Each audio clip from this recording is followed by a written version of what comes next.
Halo pecinta film Donghua. Kali ini Mimin akan bawain alur cerita film Renegade Immortal versi novelnya ya.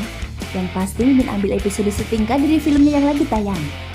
Tanpa berlama-lama lagi, yuk langsung masuk ke alur ceritanya. Melanjutkan cerita dari episode sebelumnya. Sebuah suara gemuruh terdengar di telinga mereka, tepat ketika lelaki tua itu selesai berbicara. Tiba-tiba ada lebih banyak petir di langit, dan di dalam petir itu muncul pusaran raksasa. Kilatan petir yang tak terhitung jumlahnya muncul dari pusaran itu, bagaikan ular perak yang melesat ke segala arah. Ini tidak bagus. Ekspresi lelaki tua itu berubah drastis. Dia meraih muridnya dan dengan cepat mundur. Pada saat yang sama tangannya yang lain membentuk segel dan cermin segi 8 muncul di hadapannya. Cermin itu kemudian mulai berputar dengan cepat. Disertai serangkaian suara berderak, retakan yang tak terhitung jumlahnya memenuhi cermin dan cermin itu pun dengan cepat pecah.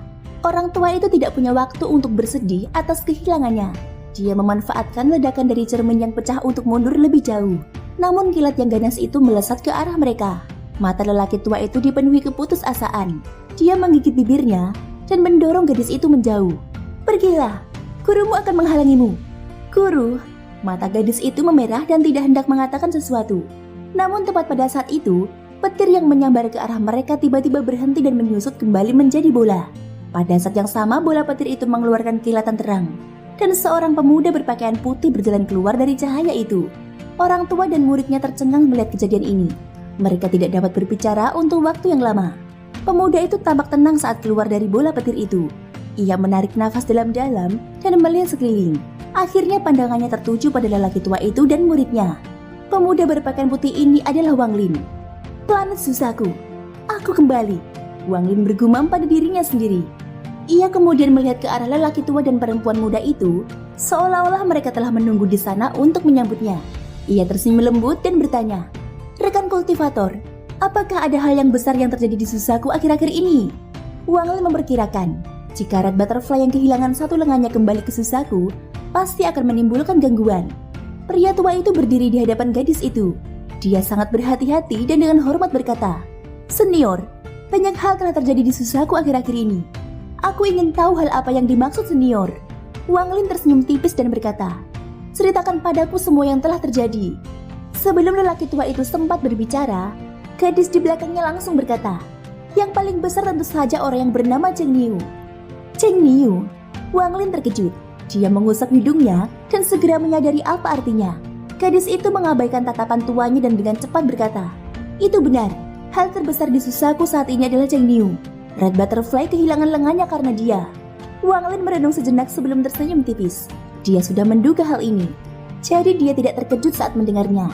Sebaliknya dia bertanya dengan santai, "Seperti apa rupa Cheng Niu ini? Apakah dia diinginkan oleh Susaku?"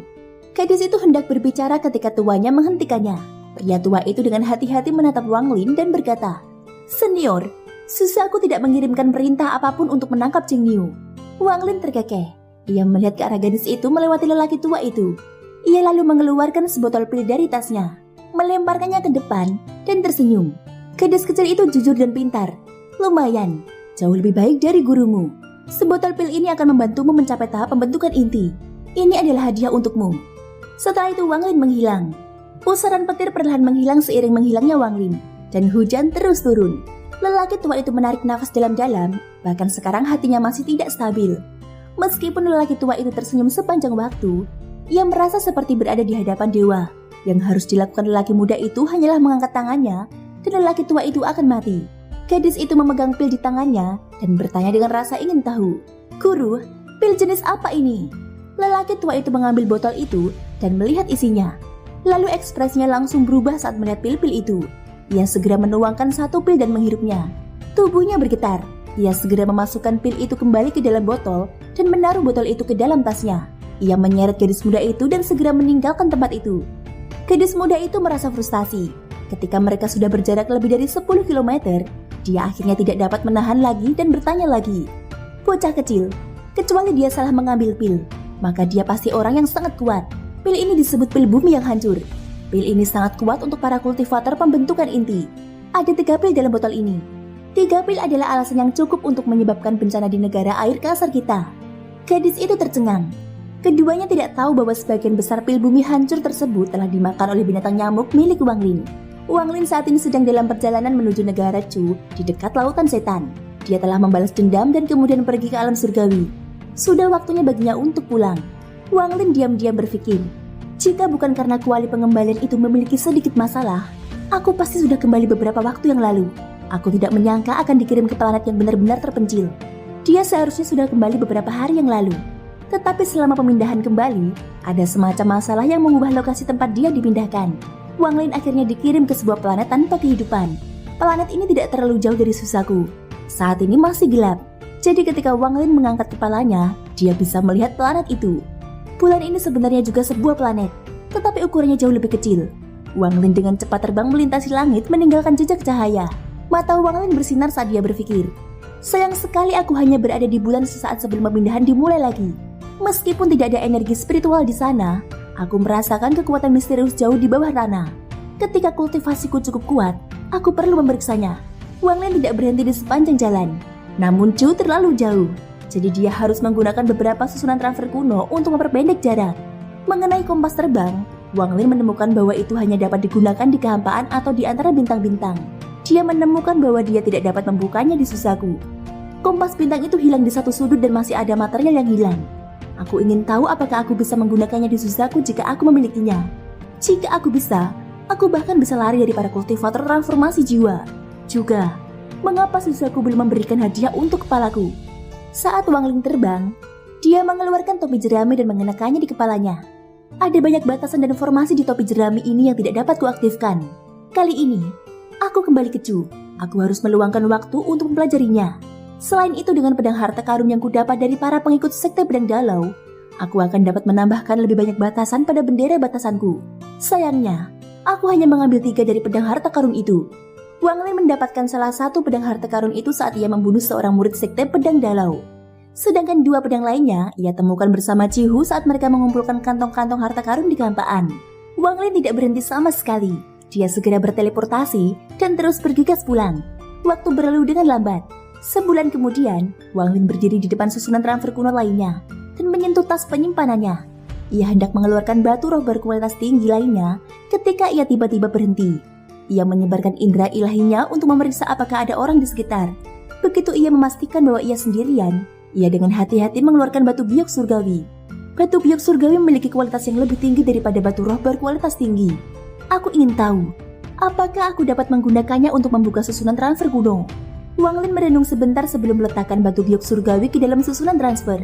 Saat giok langit itu ditempatkan di susunan transfer, ia melepaskan cahaya yang lebih terang daripada susunan transfer manapun sebelumnya. Susunan transfer itu bergetar dan retakan halus yang tak terhitung jumlahnya muncul di atasnya. Pada saat yang sama, gambar samar peta muncul di hadapan Wang Lin. Ada total 8 titik yang menyala, dan salah satunya memiliki cincin cahaya di sekitarnya. Wang Lin tertegun. Melihat retakan pada formasi itu semakin parah, dia tidak sempat berpikir. Dia melirik peta dan kemudian menunjuk ke salah satu titik yang menyala. Dengan suara ledakan, formasi itu tiba-tiba runtuh. Saat susunan transfer runtuh, batu giok surgawi muncul dan ditangkap oleh Wang Lin. Pada saat yang sama, Wang Lin dikelilingi oleh kekuatan misterius dari susunan itu dan menghilang. Setelah Wang Lin menghilang, hanya dengan hembusan angin lembut, susunan transfer kuno itu berubah menjadi debu, meninggalkan jejak. Wang Lin muncul dalam susunan pemindahan kuno yang jaraknya tak terhitung kilometer. Dengan menyebarkan indera keilahiannya, bahkan dengan kekuatan mentalnya, dia tidak dapat menahan diri untuk tidak memperlihatkan ekspresi ketakutan. Tempat ini hanya berjarak 800.000 km dari Laut Setan. 1 kali pemindahan dan dia melewati beberapa susunan pemindahan kuno. Wang Lin menghitung bahwa dia pasti telah berpindah jutaan kilometer. Perjalanan yang biasanya memakan waktu 1 bulan, itu berlalu sekejap mata. Ini benar-benar mengejutkan Wang Lin. Saat Wang Lin terbang, ia menyentuh perangkap binatang buas di pergelangan tangan kanannya. Selama pertarungan kedua dengan kupu-kupu merah, Katak Guntur mengalami cedera yang sangat parah yang membuatnya hampir mati. Meskipun masih terperangkap di dalam perangkap binatang buas, ia berubah dari mengambil energi spiritual setiap beberapa hari menjadi setiap beberapa bulan. Wang Lin mengerti bahwa jika bukan karena dia yang terus mengirimkan energi spiritual ke perangkap binatang itu, Katak Guntur itu pasti sudah mati. Aku tidak tahu apakah Wan akan mampu menyembuhkan katak petir itu setelah aku kembali ke Chu. Sayangnya, binatang buas ini berada dalam kondisi seperti ini hanya karena aku. Jadi aku, Wang Lin, tidak bisa begitu saja meninggalkannya. Ketika Wang Lin tengah memikirkan hal itu, lambaian lembu datang dari pergelangan tangannya. seakan-akan memberi respon padanya. Pada saat ini di Sekte Awan Langit Chu, Limuan duduk di pelataran timur dengan sebuah sitar. Jari-jarinya yang seperti giok bergerak di atas sitar, menciptakan melodi yang indah. Gelombang suara yang lembut itu seakan-akan sedang mengenang sesuatu. 100 tahun terakhir ini terlalu berlalu dalam sekejap bagi Wang Lin. Tetapi bagi Limuan itu terasa sangat lama. Penampilannya sekarang berbeda dari sebelumnya. Ada tanda-tanda penuaan di wajahnya. Dengan bertambahnya usia, dia seharusnya berubah menjadi setumpuk tulang putih jika saja tidak ada embun dari manik-manik yang menentang surga. Dalam 100 tahun terakhir ini, aku masih terjebak di tahap akhir pembentukan inti. Embun yang kau berikan padaku tidak lagi berpengaruh. Aku bisa merasakan tubuhku melemah dari hari ke hari. Jika aku masih tidak bisa mencapai tahap jiwa baru lahir dalam 10 tahun, Limuan dengan paksa menahan diri agar tidak membiarkan air matanya jatuh. Namun suara sitar itu mengungkapkan perasaan batinnya.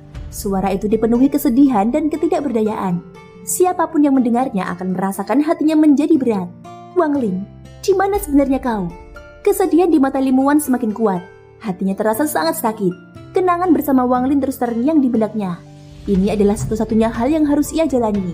Jika ia tidak memiliki kenangan ini, meskipun tubuhnya baik-baik saja, hatinya pasti sudah mati. Wang Lin, mungkin saat kau kembali, kita akan dipisahkan oleh hidup dan mati.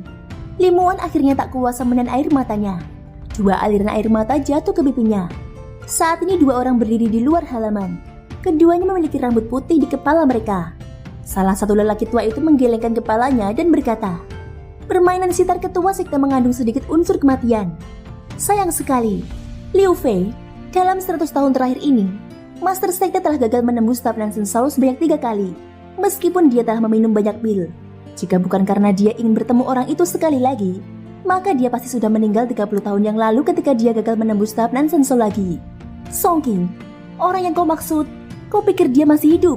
Sosok dingin muncul di benak Liu Fei, menyebabkan tubuhnya bergetar. Bahkan setelah 100 tahun, dia tidak bisa melupakan apa yang telah terjadi. Song Qing merenung sejenak dan ia mendesah. 100 tahun yang lalu dia berada di tahap awal Nansen Soul. Bagaimana dia bisa mati? Dugaanku sekarang dia telah mencapai tahap akhir Nansen Soul. Sayangnya, meskipun dia sudah mencapai tahap akhir Nansen Soul, dia tidak akan bisa menyelamatkan Sekte Awan Langit. Wajah Liu Fei dipenuhi dengan kepahitan. Song Qing merenung cukup lama sebelum tersenyum getir. Kultivator asing itu telah memusnahkan Sekte Langit Biru 3 hari yang lalu. Aku ingin tahu siapa yang akan menjadi berikutnya. Liu Fei berkata dengan getir. Bahkan utusan utama pun takut dengan teknik orang ini. Nasib Sekte Awan Langitku sudah ditentukan. Dari 4 tetua senior Nansen Soul tahap akhir, Tetua Liu Chang meninggal 30 tahun yang lalu ketika dia gagal mencapai tahap Soul Formation. Dan sekarang, apakah Tetua Gongsun akan hidup atau mati tidak diketahui. Tepat pada saat ini alunan musik sitar berhenti, dan dari dalam halaman terdengar suara lembut Limuan. "2 senior, silakan masuk untuk berbicara. Wang Er sedang tidak enak badan, jadi saya tidak akan keluar." Liu Feng dan Song Qing segera menjawab. Mereka saling berpandangan sebelum bergegas memasuki halaman. Limuan menatap sitar. Dia menggelengkan kepala lalu menatap ke arah keduanya. Liu Fei memasang ekspresi rumit di wajahnya saat ia berkata, "Ketua Sekte, kesehatanmu penting. Bermain sitar membebani pikiranmu." Limuan menghela nafas dan kemudian tersenyum. "Tubuhku sudah terlalu lemah. Bahkan jika aku tidak memainkan sitar, aku tidak akan hidup lebih dari 10 tahun. Liu Fei mendesah dalam hati. Limuan berkata dengan tenang, "Apakah ada berita tentang Tetua Gosun?"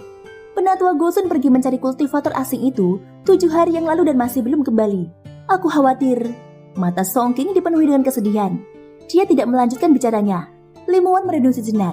Setelah waktu yang lama, dia tersenyum sedih dan berkata, "Apakah kalian sudah menemukan informasi tentang asal kultivator itu?"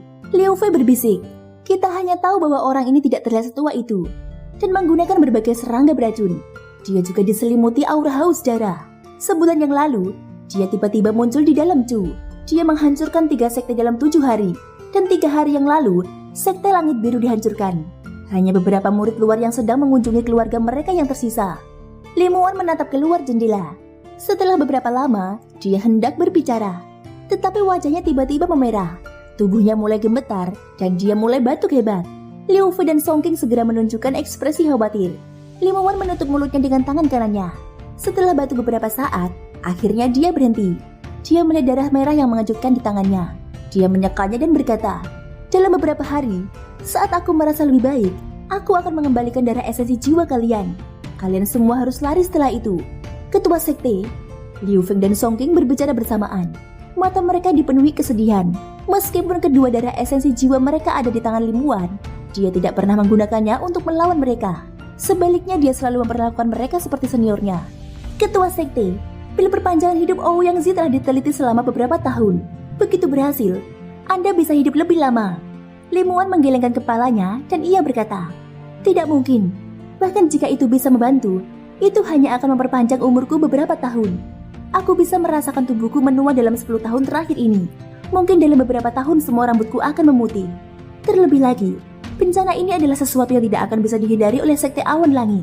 Song King berkata dengan getir, Ketua Sekte, kita bisa mendapatkan bantuan dari Sekte Iblis Raksasa.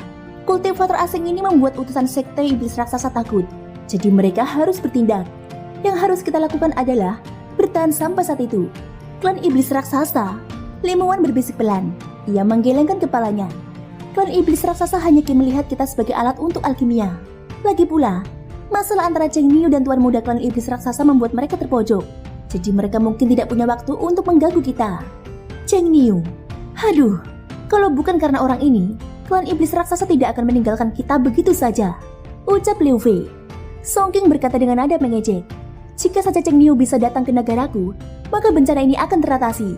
Song King hanya mengatakannya untuk mengejek dirinya sendiri. Dia bahkan tidak berpikir bahwa ada peluang 1/10.000 hal itu bisa terjadi. Liu Fei tersenyum pahit. Cheng Niu, dia adalah seorang senior yang bahkan bisa mematahkan lengan butterfly. Aku khawatir dia mungkin belum pernah mendengar tentang Chu. Lim Wan berbisik lagi. Kalian bisa pergi dan sampaikan niatku kepada dua tetua agung dalam kultivasi tertutup. Begitu aku mengembalikan darah esensi jiwa kalian, kalian semua harus melarikan diri dari tempat ini. Liu Fei bertanya, Ketua Sekte, bagaimana denganmu? Bagaimana kalau kau ikut dengan kami? Lim Wan menunjukkan kesedihan yang mendalam di matanya. Pada saat ini tidak ada rasa takut di hatinya. Bahkan jika Sekte Awan Langit hancur, dia tidak mau pergi. Bahkan jika dia mati, dia harus mati di sini. Ini adalah kesepakatannya dengan Wang Ling. Dia tidak berbicara, tetapi menggelengkan kepalanya pelan. Dia menatap langit biru di luar sana dan bayangan Wang Ling muncul di benaknya. Kakak Wang. Makhluk seukuran kepalan tangan terbang keluar dari alis Lim Wan. Makhluk itu melayang sebentar sebelum mendarat di sitar.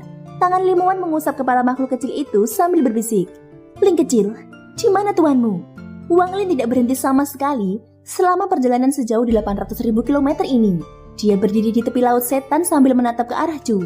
Dan entah mengapa hatinya sedikit gemetar. Ia tidak pernah merasakan gemetar seperti ini sebelumnya. Ini adalah pertama kalinya hal itu terjadi. Iblis dalam diri. Tidak mungkin. Dengan kultivasiku, iblis dalam diri yang normal tidak akan pernah bisa memasuki jiwa asalku. Sementara Wang Lin memikirkannya, dia berjalan menuju laut iblis. Sudah bertahun-tahun aku tidak bertemu Wang Er. Aku harus membeli sesuatu untuknya. Wang Lin tersenyum tipis. Thank you guys sudah mendengarkan ceritaku di episode kali ini sampai akhir. Ikutin terus kelanjutan episode berikutnya ya. Semoga hari kalian menyenangkan. Sampai jumpa dan bye-bye.